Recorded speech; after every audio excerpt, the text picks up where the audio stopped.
భజే నారాయణం లక్ష్మీనారాయణం భజే నారాయణం.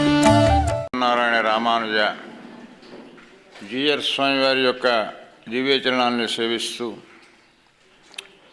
శ్రీ విష్ణు సహస్రనామ వైభవాన్ని అత్యంత శ్రద్ధ ప్రేమ భక్తితో సేవించడానికి వచ్చినటువంటి భగవద్ బంధువుల్ని భక్తుల్ని భాగవతోత్తముల్ని అందరినీ కూడా స్వాగతిస్తూ శ్రీ విష్ణు సహస్రనామ నామస్తోత్రం. నామము స్తోత్రము, దీని పేరు మాలామంత్రము అని అనుకున్నాం. ఇప్పుడు వేశారు ఈ మాల. ఎన్ని రంగుల పూలు ఉన్నాయంలో వాటినన్నిటినీ కూడా క్రమంలో ఏర్పాటు చేయడం అనేటువంటిది ఒక శాస్త్రలో చెప్పిన నియమం. ఆ పువ్వులకు మనం రంగులు అద్దవలసిన పని లేదు. ఆ తర్వాత చిన్న వాటిని పెద్దగా, పెద్ద వాటిని చిన్నగా చేయవలసిన పని లేదు. ఆ పూసిన పువ్వులను ఏ రంగు పక్కకు ఏ రంగు పెట్టి తయారు చేస్తే మన కంటికి అందంగా కనిపిస్తుంది. ఎవరి కంటికి? మన కంటికి. మన కంటికి అందంగా కనిపించిందా, దాన్ని తీసుకువెళ్ళి స్వామి మెడలో వేస్తే ఆయన ఆనందిస్తాడు. నీకు నచ్చిందా? నీకు నచ్చిందే నాకు కావాలి. మరి నాకు నచ్చితే నువ్వెట్లా స్వామి, నీకెట్లా నచ్చుతుంది? అసలు నువ్వే నాకు నచ్చినావు కదా. నచ్చినవాడు ఏ పని చేసినా మనకు ఆనందంగా ఉంటుంది పరిస్థితి. అందుకే కూరిమి గల కూటమిలో నేరములెన్నరు, మరియా కూరిమి విరసంబైనను నేరములే తోచుతుండు నిక్కము సుమతి అని సుమతి శతకకారుడు చెప్తాడు. కూరిమి గల కూటములో ప్రేమ ఉన్నవాళ్ళు వాళ్ళు ఏం చేసినా కూడా మనకు సమ్మతమే. పొరపాటున కాలు దాకించినా కూడా ఏమంటామట? కోప్పడం అండి. ఆహా, నా భాగ్యం, ఎన్ని యాత్రలు తిరిగి వచ్చిందో ఈ కాలు, నాకు దాకింది ఏంటి, నాకు యాత్ర ఫలం వచ్చినట్టే. ఎప్పుడు ఇది? కూరిమి. ఆ కూరిమి విరసంబైనను, అది కొంచెం మారిపోయితే ఏమవుతుంది అంటే అదే కాలు తాకితే ఏమంటాం? కోప్పడతాం. అందుకోసమే భగవంతుని యొక్క ప్రేమ ఎంతకాలమైతే ఉంటుందో, ఎంతకాలమైతే మనం భగవత్ సంబంధంతోనే ఉంటామో అంతకాలము ప్రపంచమంతా మనతోనే కూరిమిగానే ఉంటుంది. దేనివలన? భగవంతునికి ఏం కావాలి? ఎట్లా ఇష్టమైపోయినావు నువ్వు అంటే భగవన్ నామాన్ని నిరంతరం చేసావు గనక, ఆ నామంలో నువ్వు ఆనందించావు గనక, నీవు ఆనందించడమే భగవంతునికి కావాలి గనక, భగవంతునికి ఆనందించేటువంటి యొక్క నిన్ను చూస్తే ఆనందం కలిగింది గనక భగవంతునికి ఇష్టమైనవు. ఒకవేళ ఇష్టం కాలేదు అనుకుంటే ఏం చేస్తాడట అంటే నిన్ను పూజించే వాళ్ళ చేతనే ద్వేషింపజేస్తాడు ఆయన. శిక్ష ఇది. తల్లి తండ్రి ఏ రకంగా పిల్లవాడు బాగుపడాలంటే ఏం చేస్తుంది? ఆహారం పెడుతుంది, లాలిస్తుంది, పాలిస్తుంది, అవసరమైతే పోషిస్తుంది, ఇంకా అవసరమైతే ఓసారి బెదిరిస్తుంది. ఆ బెదిరించడం ఎందుకోసమట అంటే నీ బాగు కోసమే సుమా.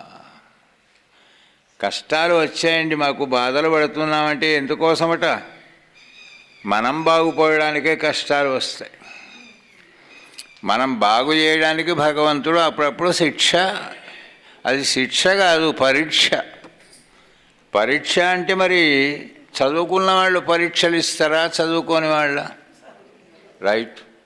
చదువుకున్న వాళ్ళే పరీక్షలు ఇస్తారు కనుక చదువు రాని వాళ్ళకి శిక్ష లేదు, పరీక్ష లేదు, రక్ష లేదు, ఏమీ లేదు. మరి ఏం చదువుకున్నాం మనం అంటే భగవంతుని యొక్క నామాన్ని పట్టుకున్నాం కనుక అప్పుడప్పుడు చదువుకున్నాం కనుక ఆ నామాన్ని పరీక్షలు రాయాల్సి వస్తుంది. పరీక్షలు రాస్తే అప్పుడప్పుడు ఏమవుతుంది, మార్కులు తక్కువ రావచ్చు, ఎక్కువ రావచ్చు, మెరిట్ రావచ్చు. మరి ఎన్ని రోజులు చదువుకోవాలి? చదువు జీవితాంతం చదువుకోవాలి. ఈ చదువు మాత్రమే జీవితాంతం చదువుకోవాలి. చదువుకుంటే ఏమవుతుందట అంటే జీవితాంతం చదువుకోవాలంటే జీవితాంతం ఎందుకండి అంటే జీవితాంతం ఎంతకాలం నువ్వు ఆహారం తింటావు, ఎంతకాలం నీరు తాగుతావు, ఎంతకాలం గాలి పీలుస్తావు, అంతకాలం ఈ పని చేస్తూనే ఉండమని చెప్తాయట భగవంతుడు. ఈవేళ మనకు ఈశ్వరో విక్రమే ధన్వీ మేధావీ విక్రమక్రమః అనుత్తమో దురాదర్శ కృతజ్ఞకృతిరాత్మవాన్. విష్ణు సహస్రనామంలో ప్రతి శ్లోకం కూడా మిఠాయి లాంటిదే. కానీ ఈ శ్లోకం ఇంకా చాలా గొప్పనైన శ్లోకం అట. ఇది అన్నీ గొప్పవే, కానీ ఆ భగవంతుని లీల తెలుసుకుంటూ వెళుతుంటే ఒక నామం కంటే ఒక నామం మధురంగా ఉంటుంది, ఒక నామం కంటే ఒక నామం పాఠం చెప్పినట్టుగా ఉంటుంది. ఈశ్వరో భగవానుడికి ఈశ్వరత్వం ఎట్లా కలిగిందట? కలగడమేమిటి? ఆయనకు ఉంది. ఎట్లా ఉంది అంటే సర్వశక్తి సంపన్నుడు పరమాత్మ. మనకు ఒక శక్తి ఉంటే ఒక శక్తి లేదు, ఒక రకమైన ధైర్యం ఉంటే ఇంకో రకమైన ధైర్యం లేదు. మనకు ధైర్యం ఉందా, అధైర్యం ఉందా అంటే కొన్నిట్లలో ధైర్యం ఉంది. మాట్లాడడంలో కొంతమందికి ధైర్యం, చీకట్లో పోవడంలో కొంతమందికి ధైర్యం, కొట్లాడడంలో కొంతమందికి ధైర్యం, మరి కొంతమందికి దానం ఇయ్యడంలో ధైర్యం, సహాయం చేయడంలో ధైర్యం, మంచి మాటలు మాట్లాడడంలో ధైర్యం. కానీ అన్ని రకాల సంపన్నత కలిగిన వాడు అని ఆయన అపారమైన శక్తి సంపన్నుడు. అపారమైన శక్తి సంపన్నుడిని మనం పట్టుకుంటే ఏమవుతుందిరా? మనం కూడా అపారమైన శక్తి సంపన్నత మనకు భగవంతుడు ఇస్తాడు. దేనివలన? ఆయనకు అన్ని యజ్ఞాల కంటే ఇష్టమైన యజ్ఞమేమి? జపయజ్ఞం. యజ్ఞానాం జపయజ్ఞో అస్మి అంటాడు పరమాత్మ. మీకు కష్టం లేకుండా హాయిగా కూర్చొని కళ్ళు మూసుకొని మనస్సు అయ్యా ఆగుతులేదు మరి జపం చేస్తే పోని ఎంత దూరం పోతుంది కనుక మన మనస్సు పోయి ఇంకోళ్ళ మనసులో తోడదు కదా. తిరిగి రాని దాన్ని తిరిగని ఇవ్వండి మనస్సు. కాసేపు వేములవాడ పోని, తిరుపతి పోని, శ్రీరంగం పోని, సినిమాకు పోని, ఇంకెక్కడికన్నా పోని తిరిగి ఏమొస్తుంది? అది మళ్ళీ చుట్టి పక్షులెల్లా చెట్టు వెదకు రీతి భువిని పట్టుకున్న నన్ను బ్రోవు కాలహరణ మేలరా అని చెప్తాడు మహానుభావుడు. పక్షులు ఏం చేస్తాయంటే గూడు అక్కడనే ఉంటుంది, కానీ పక్షులు వెళ్ళిపోతాయండి. వెళ్ళిపోయి వాటి ఇష్టమున్నంతసేపు ఇష్టమున్న ప్రాంతాలను ఇష్టంగా తిరిగి మళ్ళీ ఎక్కడికి వస్తాయండి? మళ్ళా గూటికి వస్తాయి. అందుకోసం మన మనస్సు కూడా పోని తిరిగి అది ఇష్టమున్న పని చేసి మళ్ళీ ఎక్కడికి వస్తుంది అంటే మళ్ళీ మన దగ్గరికే వస్తుంది. ఆ వచ్చినప్పుడు ఆ మనస్ఫూర్తిగా 2 నామాలు చదివినా చాలు సుమా, అది రికార్డ్ అయిపోతాయి. మరి ఇంత పెద్దగా జపం చేయడం ఎందుకట అంటే భగవంతునికి ఒక్కసారి పిలిస్తే వినరాదా? మనం పిలిస్తేనే ఒక్కసారి పిలిస్తేము అంటున్నాం. అయితే భగవంతునికి చెవుడుందా అంటే లేదు. భగవంతునికి ఒక భాష ఉంది, అది ఏమి భాష అంటే భక్తి అనే భాష. ఆ భాషలోనూ పిలవగలిగితే ఆయనకు సంతోషం గనక ఆ భాషలో పిలవాలి అంటే మరి నీకు మనస్సు అనేటువంటిది ఒక్కచోట ఉన్నప్పుడే భక్తి కలుగుతుంది. మరి భక్తి అంటే ఏమిటట? అది ఎట్లా ఉంటుంది భక్తి అంటే? నివ్వు చెప్పినప్పుడు నీ మాట వినేటువంటి స్థితిలో మనస్సున్న దాని పేరు ఏకాగ్రత అంట. ఆ ఏకాగ్రత నీకు ఎప్పుడు వస్తుందట అంటే ఏమో తెలియదు. పోనీ ఎప్పుడు పోతుంది అది కూడా తెలియదు. వచ్చేది తెలియదు, పోయేది తెలియదు. కనుక వచ్చి పోయే రాని పోని నువ్వు చేస్తూ ఉండగా నీ మాల చెయ్యగా చెయ్యగా చెయ్యగా చెయ్యగా ఏం జరుగుతుందట అంటే చెయ్యగా నీ లోపల ఏదో విచిత్రమైన చైతన్యం కలుగుతుంది. దేనివలన? జపం వలన. జపయజ్ఞో అస్మి అన్నాడు భగవంతుడు. ఆ జపయజ్ఞాన్ని చేయడం నువ్వు ప్రారంభించావా? అందుకే మహానుభావులు కొంతమంది లోకంలో ఎక్కడ ఒక్క నిమిషం సమయం దొరికితే అక్కడ జపం చేస్తూనే ఉంటారండి. ఒక్క నిమిషం సమయం దొరికితే చాలు. ఏం చేస్తుంటారు? ఇంకా జపం ఒకటే కాదు, జపం చేస్తూ ఉంటారు. ఒకవేళ నడవాల్సి వస్తే ఇట్లా చేతులు పట్టుకొని నడుస్తుంటారు. పెద్దల సన్నిధిలో, భగవంతుని సన్నిధిలో, ఆశ్రమాలలో, ఆరామాలలో వెళ్ళినప్పుడు చేతులు ఎందుకు దగ్గర పెట్టుకోవాలట అంటే ఈ చెయ్యి మనసు చెప్పినట్టే వింటుంది. చెయ్యే కాదు, కాలంతే, కన్నంతే, ముక్కంతే, అన్నంతే. కానీ ఎవరైనా పెద్దలు కనిపించినప్పుడు వెంటనే నమస్కారం చేద్దామా, భగవంతుడు కనిపిస్తే నమస్కారం చేద్దామా, భగవత్ స్వరూపులు కనిపిస్తే నమస్కారం చేద్దామా అని వాడు కనిపించి వెళ్ళిపోయే లోపల చేతులు ఎత్తకపోతే, లేవకపోతే అపచారం పడతాం కనుక ఎప్పటికీ నా ధర్మనిష్టోస్మ నచాత్మవేధి నా భక్తి మాం త్వచ్చరణారవిందే అకించనోరణ్య గతిశరణ్యం తత్పాదమూలం శరణం ప్రపద్యే. ఎప్పటికీ కూడా దాసత్వ భావంతోనే ఉండాలి. ఎవరికి? నువ్వు జపం చేయగా చేయగా చేయగా ఏమవుతుంది? నీ లోపల ఈశ్వరత్వం సిద్ధిస్తుంది. మనం చూస్తుంటాం కొంతమందిని, అయ్యా ఒక మంచి కార్యక్రమాన్ని ప్రారంభం చేద్దాం అనుకుంటున్నాం, ఈ మంచి కార్యక్రమానికి మీరు కొబ్బరికాయ కొట్టి వెళతారా? ఎందుకు? మనం కొడితే పలగదాకా? పోనీ అందులో నీళ్లు రావా, ముక్కలు కావా? మరి కాయ ఏమైనా ఆయన చేతికి కాసిందా? కాదు. ఆయన చేతిలో ఏముంది అంటే చేతిలో జపమాల ఉంది. మాలలో ఏముంది? మాలలో భగవంతుని యొక్క మంత్రశక్తి ఉంది. అది ఎక్కడి నుంచి వచ్చింది? నోటి ద్వారా వచ్చింది. నోటికి పలకాలని ఎందుకు అనిపించింది? మనస్సు ద్వారా వచ్చింది. కనుక మన సర్వేంద్రియాణి కంపాయుర్జ్యోతిరాప పృథివీ విశ్వస్యధారిణి. ఏ పని చేయాలన్నా నీకు మొట్టమొదలు పని చేయాల్సింది ఏమిటంటే మనస్సే. ఇల్లు కట్టుకోవాలంటే మొదలు ఎక్కడ కట్టుకుంటామండి? మనస్సులో. ఇట్లా ఉండాలి ఇల్లు అంటాం. మనస్సులో పదే పదే అనిపించిన తర్వాత పెన్ను తీసుకొని, పేపర్ తీసుకొని ఆ ఇల్లును గీస్తాం. గీసిన తర్వాత ఏమైంది? గీయగలిగినామే కానీ మనం కట్టగలుగుతామా? కట్టేవాడికి చూపిస్తాం. అయ్యా ఇట్లా కట్టాలి, బాగుందండి కడతా, కట్టిండు. గృహప్రవేశం అయిపోయింది. అయిపోయిన తర్వాత అందులోకి మన శరీరం వెళ్ళింది. వెళ్ళాక ఆనందించింది ఏమిటి? మనస్సే. ఓహో, నా ఊహలో నేను ఊహించినట్టుగానే ఈ గృహం నిర్మాణం జరిగింది అని ఆనందపడేది కూడా మనస్సే.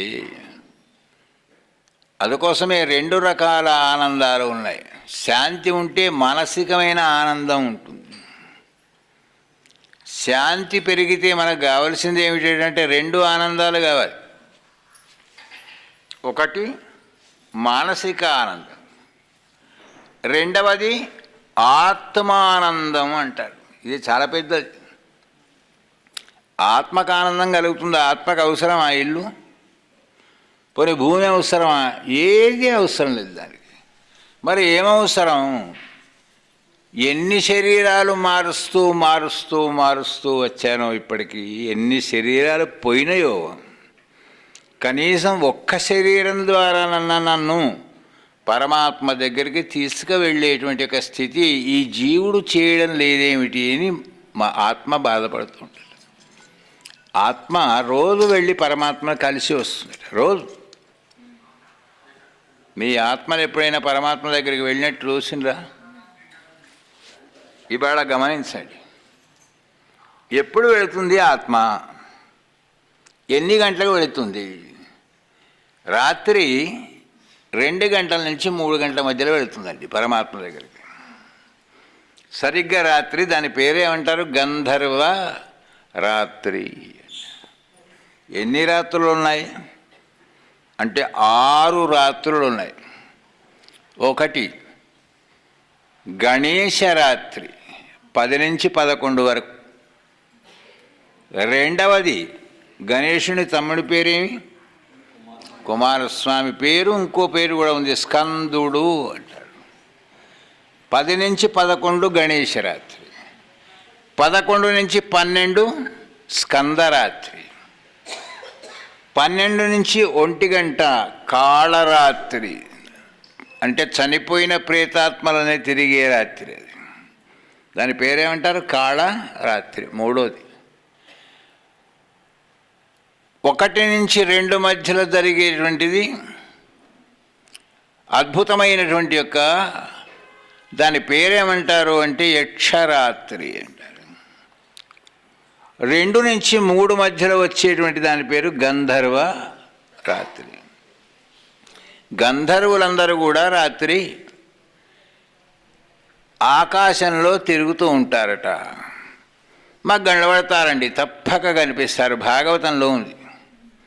రాత్రి 10 గంటల నుంచి తెల్లవారి 3 గంటల వరకు మీరు జపం చేసుకుంటూ ఆకాశాన్ని చూస్తూ ఉండండి. ఎప్పటి నుంచి? రాత్రి 10 గంటల నుంచి 3 గంటల వరకు జపం చేస్తూ ఉండండి. ఎక్కడ? ఆకాశాన్ని చూస్తూ జపం చేయండి.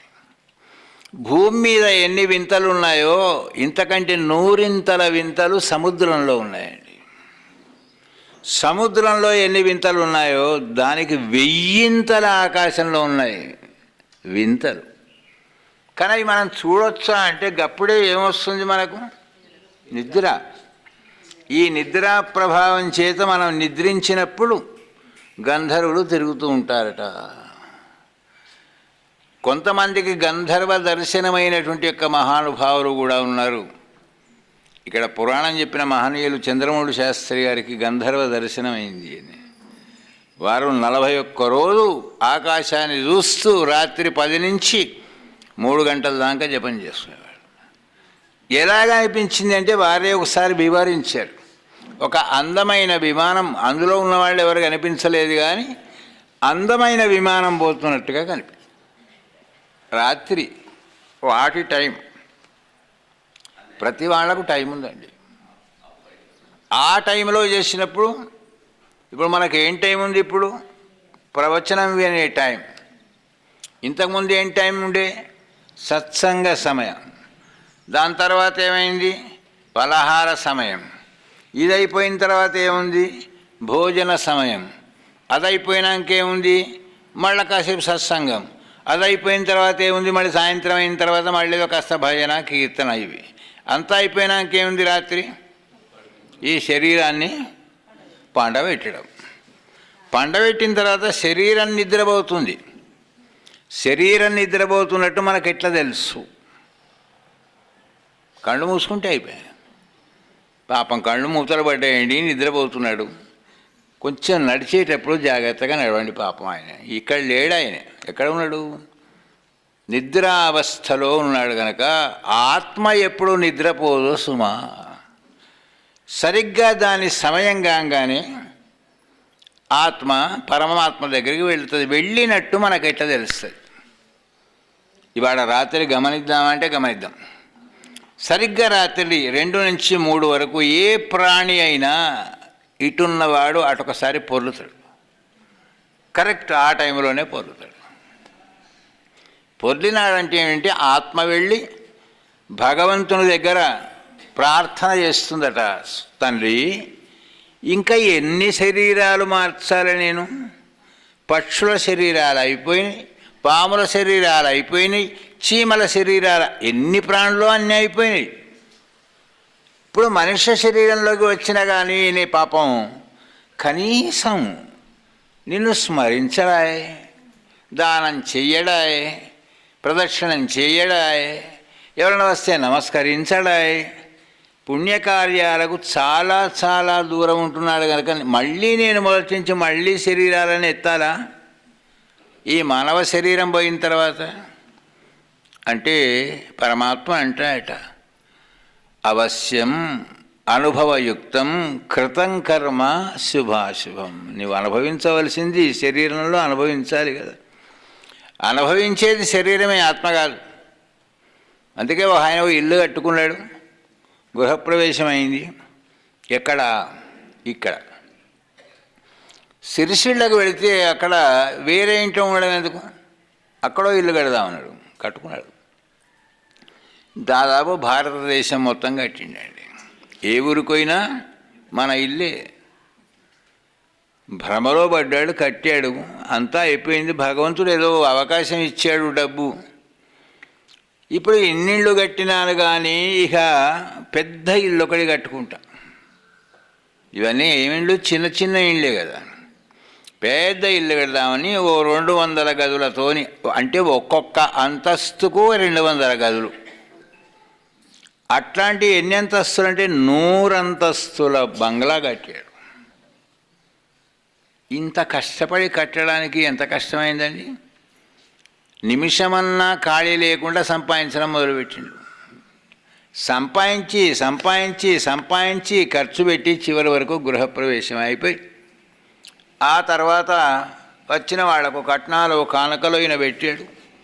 వచ్చిన వాళ్ళు ఈయనకు కట్నాలు కానుకలు పెట్టారు. ప్రవేశం అయిపోయింది, కార్యక్రమం అయిపోయింది, రాత్రి అయిపోయింది, నిద్రపోయినాడు. ఏ గదిలో నిద్రపోవాలి? ఎన్ని గదులు ఉన్నాయి? అంతస్తుకు 2 అంటే 100 రెండ్ల 2000 గదులు, ఇంకా పైనే ఉన్నాయో. ఏ గదిలో నిద్రిస్తాడో యజమాని అని ప్రతి గదిలో మంచం వేశాడు. సరే ఓ గదిలోకి వెళ్ళినాడు, పడుకున్నాడు. హంసతూలిక తలపాన్ని మరిపించేట్టుగా ఉంది ఆ మంచం. ఇట్లా పండంగానే అట్లా ఏమొస్తుంది? నిద్ర రావాలి. వచ్చింది నిద్ర. మధ్యరాత్రి ఎందుకో తెలివైందండి. అంటే ఆత్మ వెళ్ళే టైం. తెలివైన తర్వాత శరీరం అంతా తేలికైపోతుంది. ఏమిటి నా చేతులు ఇటంటే రావడం లేదు, తల ఇటంటే పోవడం లేదు, కళ్ళు తెరుద్దామంటే తెరవ రావడం లేదు, అసలు నాకు ఇప్పుడు ఏమవుతోంది అని ప్రశ్నించుకున్నాడు తనకు తానే. ఆ ఆత్మ చెప్పిందట, ఏమయ్యా నీ ఆయుష్యం పూర్తయింది, నేను వెళ్ళిపోతున్నా. అయ్యో ఇప్పుడు వెళ్ళిపోతున్నావా? గిన్నిళ్ళు కడితే ఇది కొత్త ఇల్లు, మరి పెద్ద ఇల్లు కట్టుకున్నా కదా, దీనిలో అనుభవించేదాకా ఉండవా? నీ శరీరానికి నీ బుద్ధికి మనస్సుకు ఆహారం పెట్టినవు కానీ ఆత్మకేమైనా ఆహారం పెట్టావా? భగవన్ నామాన్ని చెప్పావా? దానం ఇచ్చావా? ధర్మం చేసావా? ధార్మికంగా ప్రవర్తించావా? కాళ్ళు ఇచ్చాడు భగవంతుడు, ఎన్నాళ్ళు ఉంటాయో తెలియదు కాళ్ళు, ఎప్పుడు రిపేర్కి వస్తాయో తెలియదు. తీర్థయాత్రలకు వెళ్ళినవా? చేతులు ఇచ్చాడు భగవంతుడు, ఆరోగ్యం ఉన్నప్పుడు హరినామ సంకీర్తన చేసావా? ఇప్పుడు పని చేయకుండా అయిపోయినా ఏం చేస్తావు? నోరిచ్చాడు, పండ్లు అరిగిపోయేదాకా తిన్నావు. కానీ ఆ నాలుకతోని ఒక్కసారి రామకృష్ణ గోవింద వాసుదేవ అన్నావా? అనలేదే. అయిపోయింది కదా నా టైం, ఇంకా నేను వెళ్ళిపోతున్నాను. అబ్బా అబ్బా అబ్బా, ఒక వారం రోజులు ఉండవా? ఒక్క వారం కాదు, ఒక్క సెకండు కూడా టైం అయితే ఉండడానికి వీలు లేదు. మరి ఇప్పుడు నేను ఎక్కడికి పోయినా ఒక్కనివే. నీ వెంట వచ్చేవాళ్ళు మాత్రం ఎవరు ఉండరు. వచ్చేటప్పుడు ఎవరైనా వచ్చిందా నీ వెంట? వచ్చింది. ఏమొచ్చింది ఎరికైనా? నువ్వు వచ్చేటప్పుడు నీ శరీరం వచ్చింది. శరీరము ఆత్మతో కూడా వచ్చింది. శరీరం ఎందుకు వచ్చిందండి అంటే ఇక్కడ ఏదైనా పని చేసుకోవాలి కదా. మరి కర్మ చేయాలంటే ఓ సాధనం కావాలి. ఆ సాధనం ఏదో నీ శరీరం. శరీర కలు ధర్మ సాధనం ఇదం శరీరం కలు ధర్మ. ఏదో ధర్మాన్ని ఆచరించాలని వచ్చింది శరీరం. వచ్చేటప్పుడు ఈ శరీరానికి సంబంధించి నువ్వు ఎన్ని సేవలు చేసావంటే, ఏదైనా ఊరికి వెళ్ళాలంటే నువ్వెంత బరువు ఉన్నావో ఆ ఊరికి పోవడానికి నీకంటే 10 లగేజీ పెట్టుకున్నావు. ఎక్కడికి పోవాలంటే, ఓ తిరుపతి పోవాలంటే, ఒక కాశీ పోవాలంటే ఎన్ని సామాన్లన్నీ మనం మోసుడే కాదు, పక్క వాళ్ళతోని మోయించేంత సామాను మోసుకొని పోతున్నాం. అక్కడికి పోయితే ఏమైపోయింది? అక్కడ వాటికి కావలుండే జరిగింది. విశ్వేశ్వర దర్శనం తర్వాత సంచే జాగ్రత్త, ముంతా జాగ్రత్త, మూకుడు జాగ్రత్త. అవినే జాగ్రత్తగా నువ్వు ఉంచకున్నా కూడా నీకు ప్రాప్తం ఉంటే ఉంటాయి, లేకపోతే లేదు. కానీ నీ లక్ష్యం ఏమిటి? నీ లక్ష్య సాధన కోసం నువ్వేం చేసావు? భగవంతుని దర్శనం. ఇప్పుడు ఏం చేస్తున్నారండి మన వాళ్ళు? మంటపాన్ని కట్టించారు, తోరణాలు పెట్టించారు, తినడానికి ఆహారం ఇస్తున్నారు, నీరు ఇస్తున్నారు, టీ ఇస్తున్నారు, కాఫీ ఇస్తున్నారు, పడుకోవడానికి స్థలం ఇస్తున్నారు. ఇవన్నీ దేనికోసమట ఇవ్వడం? ఈ నామాన్ని నువ్వు వినగలగడానికి కోసం మాత్రమే. మరి ఇవన్నీ వినగలగాలి అంటే మరి నీకు శరీరం వినాలి కదా. వినడానికి చెవులు ఎక్కడున్నాయి? శరీరానికి అంటుకొని ఉన్నాయా? ఇంట్లో పెట్టి వచ్చినవా? ఉన్నాయి గనక. కానీ ఏ పార్టుకు ఆ పార్టు పంపించే పరిస్థితి మనకు ఒకవేళ భగవంతుడు అవకాశం ఇస్తే ఏం చేసేవాళ్ళం? శరీరం ఇంట్లోనే పెట్టి 2 చెవులను ఎల్లరెడ్డిపేటకు పంపించేవాళ్ళం. వినిరాపోండి. కానీ ఒకదానికొకటి సంబంధం. చెవులున్నా లాభం లేదు. ఆ చెవులకు మనస్సు కనెక్షన్ ఉండాలి. ఉన్నప్పుడే నువ్వు విన్నవి నీ మనసులోకి వెళుతుంటాయి. అవి మంచి మాటలైనా ఏ మాటలైనా, అయ్యా నాకు ఒకటే చెవు ఉంది, మరి ఏమైంది ఇంకోటి వినరావడం లేదు, చాలు. ఆ ఒక్క చెవుతో విన్నా భగవంతుడు అన్నీ 2 ఇచ్చాడు. 2 కళ్ళు, 2 చెవులు, 2 చేతులు, 2 కాళ్ళు, 2 కిడ్నీలు, అరే అన్నీ డబల్ ఇచ్చిండు భగవంతుడు. కానీ నోరు ఒకటే ఇచ్చిండు, 2 నోర్లు లేవు. నోరు ఒకటే కానీ దానికి పనులు 2 పెట్టిండు. నోరు ఒకటే. ఎంతసేపు అనడము అనడము అనడము, తర్వాత తినడము తినడము తినడము. ఈ 2 పనులు దానికి పెట్టిండు. ఏది లేకున్నా ఉండొచ్చు. ఒకటే చెవు ఉన్నదని బాధపడుతున్నావా? ఆ ఒక్క చెవుతోనే విను, చాలు. అది సార్థకం కలుగుతుంది. రావణాసుడికి ఎన్ని చెవులు ఉన్నాయి? అసలు తలకాయలు ఎన్ని వాడికి? 10. మరి 10కి 2 చెవులు లెక్క పెట్టినా ఎన్ని? 20. 20 చెవులలో ఒక్క చెవు కన్నా విభీషణుడు చెప్పిన మాటను, ఆంజనేయుడు చెప్పిన మాటను, అంగదుడు చెప్పిన మాటను తలకెక్కిందా? పోయి తలలేని ఉన్నాయి 10, ఒక్క తల కన్నా ఎక్కిందా? మరి అటువంటిప్పుడు ఎన్ని చెవులు ఉంటే లాభమేమి?